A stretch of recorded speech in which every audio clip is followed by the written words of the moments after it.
It begins Friday, the most ambitious series ever filmed in Australia. Came to win.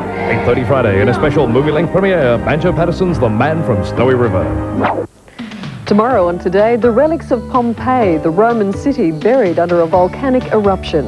And world squash champion Australian Michelle Martin defends her crown. Wake up to what's happening tomorrow morning on Today. They're live and dangerous. Paddy. They don't pull any punches. Give yourself an uppercut, mate, will you? They're the legends of league. Just saying what a great player you were. They're unstoppable. It doesn't get any better than that. The Footy Show with Paddy Fortin, 9:30 Thursday on NBN. It could ruin the game. Tonight on NBN at 7:30, Our House, followed by Money. Then at 8:30, the mystery movie premiere stars Dick Van Dyke, A Twist of the Knife.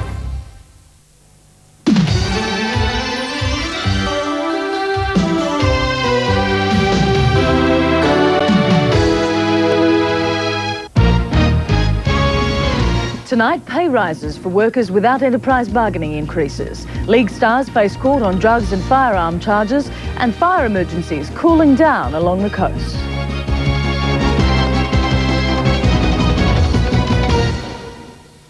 Yes, good evening and welcome to the news from Ray Dineen. And I'm Chris Barth. Many lower paid workers have been awarded pay rises of up to $24 a week by the Industrial Relations Commission. It's the first national wage case increase for 3 years. Unions think it's great, but employers say it's a disaster. It was a relaxed ACTU President Martin Ferguson who entered Court 1 of the Industrial Relations Commission this morning, even affording himself a chat with long-time wage claim adversary Brian Noakes.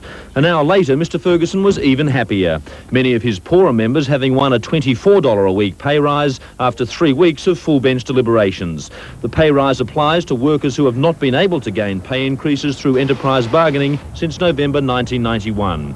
More workers are now eligible for last year's safety net wage rise of $8 a week, and 2 further $8 a week rises will be available over the next 18 months. But Mr Ferguson says the victory does not lessen the commitment to enterprise bargaining. We have always said as a union movement that we will support enterprise bargaining provided it is maintained and underpinned by the award system. While the ACTU was happy with today's decision, Australian employers were downright disappointed. The system should concentrate on enterprise agreements and wage increases which come from enterprise agreements as a result of productivity and efficiency increases. Any talk about a safety net increase is counterproductive to that objective. Firefighters spent a long night battling a fire at Port Stephens with strong winds setting off fires again today. There's some relief for firefighters as they battle to quell about 74 fires across the state. Thousands of hectares have been burnt out since Monday, and firefighters spent a long night battling a fire at Port Stephens, with strong winds setting the fires off again today. A state of emergency was declared there, along with other regions in the Hunter and on the north coast. An orange glow hung over Raymond Terrace as fires raged through bushland. A gusty wind fanned the blaze past houses into Water Corporation land. It was a long night for the small army of firefighters monitoring the blaze. 50 people were on the job, including New South Wales Fire, Bushfire and Water Corporation workers. With no immediate threat to homes, firefighters are letting the blaze go through the tinder-dry bush. 400 hectares of land were blackened, and as dawn broke there was no respite.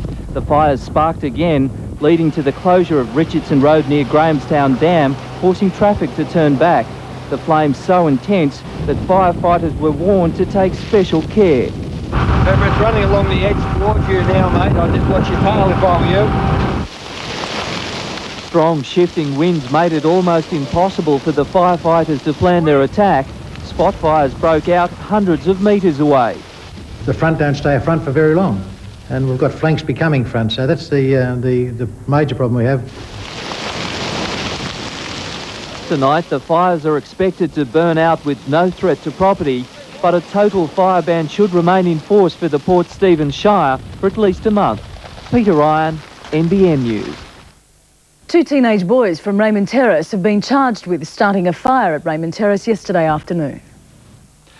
South Sydney Rugby League player John Elias and former St George Grand Final skipper Michael Beattie appeared in Newtown Court in Sydney today, charged over drug and firearms offences. A teammate of Beattie's, Brian Johnston, was charged late today with possessing a gun and will appear in the same court next month. Elias and Beattie were arrested in a swoop by Drug Enforcement Agency and North Region detectives after a long undercover operation. South Sydney first grader John Elias faces 17 charges, including supplying amphetamines and possessing military machine guns and bulletproof vests. Former St George great and now radio commentator Mick Beattie is charged with possessing the weapons and vests. In a statement tendered by prosecutor Robert Nichols, police claim the guns, vests and some drugs were seized in a raid on this Tempe storage depot. The arrest came as another blow to rugby league, with an investigation still continuing into allegations of game fixing. Elias has also been linked with this, but has denied any involvement. Today he didn't apply for bail. His solicitor John Corn said the machine guns were disassembled and it's yet to be determined if they were usable. Police claim Elias was captured on video selling 56 grams of amphetamines to an undercover detective. Mr Corn, who also represented Beattie, said the father of two was extremely embarrassed, claiming he had found the weapons 8 years ago and was just trying to get rid of them. Michael is very shaken. The whole thing is an unfortunate misunderstanding as far as he's concerned. Late this afternoon, a third rugby league star, former St George player Brian Johnston, was charged with a firearms offence. He'll face court next month. A current affair will have more on that story straight after the news. A fire which caused more than $100,000 damage to a North Wyong hardware centre may have been deliberately lit. Fire officers are treating as suspicious the blaze which destroyed a workshop at the Mitre 10 store on the Pacific Highway. Owner Doug Eaton is a prominent member of Wyong Council and a Liberal candidate for the seat of the entrance. Strong winds today caused problems in North Sydney, shattering an office block window and sending glass crashing onto the footpath. Two roads next to the building in Walker Street were closed, police fearing for the safety of pedestrians and motorists. The danger is now, with the wind and the broken pane still left there, that we're going to have more glass landing in the roadway. A rescue squad officer managed to abseil down to the 17th floor to patch up the glass, which was eventually replaced from inside the building. Unions have been given some ammunition in their bid to get coal producers to trade as a cartel. It's been revealed that Australia's coal income will fall this year despite an increase in exports. The prediction from Australia's leading commodity forecaster comes a week before the ALP debates the issue of coal prices at its national conference. It's forecast that coal exports will rise by 6% to $138 million, but earnings will drop by $6.7 million, a fall of 7% on last year. The drop in earnings is blamed on a strong Australian dollar and lower contract prices. A planning expert claims Wickham would be an ideal suburb to be transformed into an urban village. It's a concept that has helped revitalise Fremantle, an idea some believe could have the same effect here. With its residential and industrial surrounds, planners say Wickham is well placed to become the city's first specially designed urban village. It's a village in the sense that it's much more self-sufficient. You can walk to most things, shops, schools, the waterfront, and that kind of scale of intensity was what Wickham used to be like. Perth-based Professor Peter Newman has studied urban villages around Australia and overseas. Funded by the Building Better City scheme, he's prepared a special strategy for Wickham and believes the Honeysuckle project is only half of the inner city's revitalisation equation.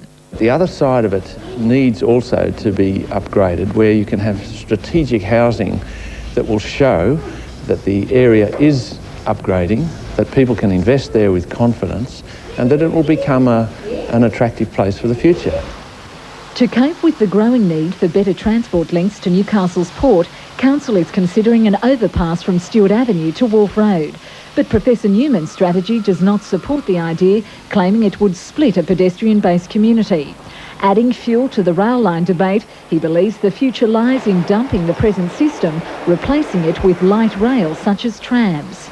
I would predict that Newcastle will see in its future a light rail option that will not only run down that corridor, but it'll run out other streets and will link together the whole of the Newcastle region.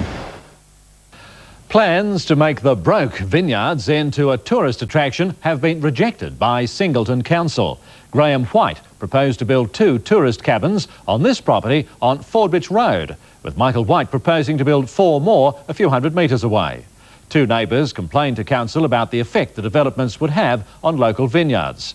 Their objections have won the day, with Singleton Council voting against the plan to protect local vineyards. Council is developing a tourism plan for the area to avoid similar problems. The future of the controversial Summerhill waste facility site was sealed today. Council signed a deal with the construction company, paving the way for work to begin. It's been hailed as a world-class venue for dumping rubbish.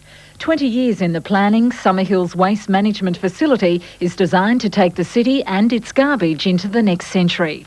The $10 million project includes advanced technology for recycling, an education centre, bushwalks, even an exhibition hall. High technology is the fact that there will be no leachate into the ground. The leachate will be totally controlled and it will be a totally controlled environment. Council representatives signed a deal with Abbey Group, the company that will build the facility's infrastructure. It's expected the site will be ready for use by June next year. But such a facility doesn't come cheap and users can expect a hike in dumping fees. Every load of rubbish will be measured, the new charge estimated at nearly $20 a tonne. In view of the fact that we're going to reduce that waste stream by 50%, everyone's going to save money because they're not going to be spending the money they're spending now on getting rid of waste because most of it will be recycled. Melinda Smith, NBN News. It's a unique tourist attraction with a universal appeal and it's trying to expand. Jet Fighter World at Williamtown has outgrown its hangar. Jet Fighter World opened in 1991 with only 3 planes on loan from Williamtown RAF base, some memorabilia and a vision for the future. We started with a couple of hundred in the first month and we're getting over 50,000 a year through the front door now, and that's increasing all the time. The museum has been offered 8 fighter aircraft but has no room to display them. Negotiations are underway with the company's major sponsors to fund a new hangar, which could cost up to $100,000. If the money is raised, it could be opened as soon as January. We're a little bit crowded. Hopefully we'll get another hangar built by a major sponsor in the near future, and when we get that filled, we'll be a much bigger tourist attraction. Jet Fighter World is preparing for an invasion. With the school holidays starting on Friday, the latest addition to the fleet will be rewired to enable the original controls to work. The wingless model sure to score a direct hit in the popularity stakes with holidaymakers. And in the news ahead, details of the drought relief plan and emergency supplies to volcano-hit Rabaul.